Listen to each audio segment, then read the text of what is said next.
हा अत्यंत महत्वाचा मुद्दा तुम्ही तुमच्या प्रश्नातच विचारलेला आहात. कारण निवडणुकीच्या वेळेला ज्या काही थापा यांनी मारल्या होत्या त्यातली एक थाप होती. ती क्लिप आज सुद्धा माझ्या फोनमध्ये आहे.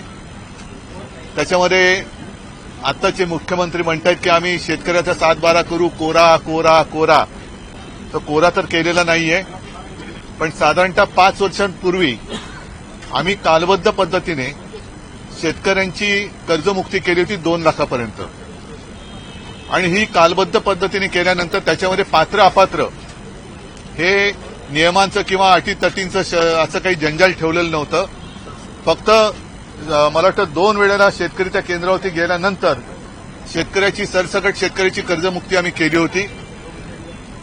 दुर्दैवाने त्याच्यानंतर कोरोना आला म्हणून नियमित कर्ज परतफेड करणाऱ्यांचे 50,000 रुपये प्रोत्साहनपर राशी होती ती आम्ही द्यायला सुरुवात केली आणि आमचं सरकार पाडलं गेलं. एकूण जर का अर्थसंकल्प पाहिला तर 7-12 तर कोरा झालेला नाहीच आहे. लाडक्या बहिणींचं जे काय भरीव 2100 रुपये देणार होते त्याचा कुठे उल्लेख नाहीये. कॉन्ट्रॅक्टरसाठी मात्र ठोस योजना आहेत.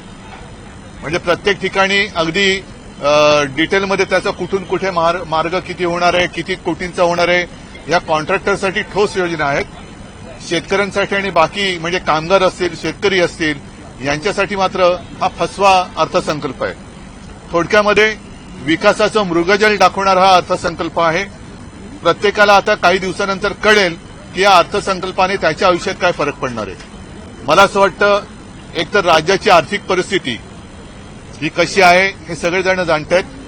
कर्ज काढून फटाके वाजवणारा हा अर्थसंकल्प आहे. त्यातून मला नाही वाटत राज्याचं काही हित चाललं जाईल. आणि शेतकऱ्याचं जर भलं खरंच करायचं असेल तर पात्र अपात्र ही जी काही त्यांनी शाब्दिक खेळ केलेला आहे तो तसा न करता ज्याप्रमाणे आम्ही कालबद्ध पद्धतीने शेतकऱ्याला 2 लाखापर्यंत कर्जमुक्त केलं होतं तसं त्यांनी किती तारखेपासून 30 सप्टेंबर म्हटलंय.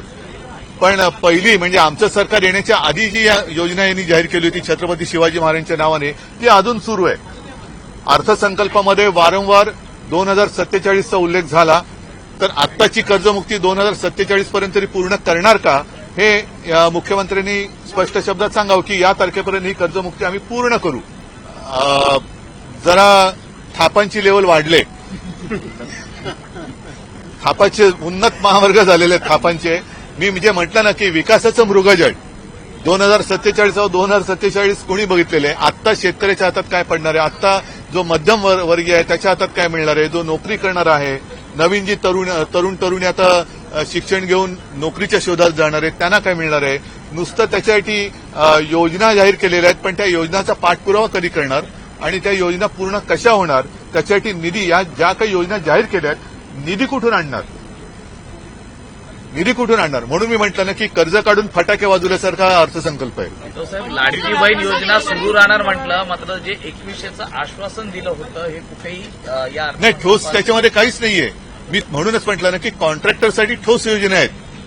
किती हा महामार्ग किती हजार कोटींचा असेल, तो महामार्ग किती हजार कोटीचा असेल, त्याच्यानंतर हे सगळे रिंग रोड, हे रोड, ते रोड. त्याच्यामध्ये तरी एक बरं झालं की एका ठिकाणी ते मानसोपचार केंद्र काढतात त्याची खरंच गरज आहे. त्या ठिकाणी सगळ्यांसाठी नाही, तिकडे बाकी सगळे हुशार आहेत पण केंद्र त्यांनी योग्य ठिकाणी सुरू करतायत त्याच्याबद्दल अभिनंदन.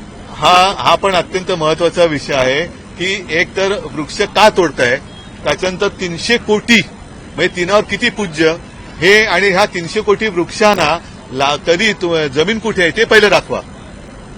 ती जमीन पहिली दाखवा. जसं एखाद्या प्रकल्पासाठी जमीन तुम्ही अॅक्वायर करता, शेतकऱ्याला असेल किंवा इतर सगळ्यांना तिकडनं उद्ध्वस्त करता, एखादं बंदर असेल किंवा काही असताना शेतकऱ्यांना तिकडून हुसकावून लावता, तसं तुम्ही वृक्ष लागवडीसाठी कुठे तुम्ही जमीन आहे ती दाखवा, पहिले नकाशावर दाखवा. आणि तिथे रिझर्वेशन काही आणणार आहात का. एखादा उद्योग आणताना रिझर्वेशन आणलं जातं तसं वृक्ष लागवडीसाठी 300 कोटी बोललात ना तुम्ही, 300 कोटी वृक्ष लागवडीसाठी त्या जमिनीसाठी रिझर्वेशन आणणार आहात का. तर याच्याबद्दल काहीच नाहीये. आणि पर्यावरण याच्यामध्ये पर्यावरणाचं कुठे देखभाल घेतली गेली आहे.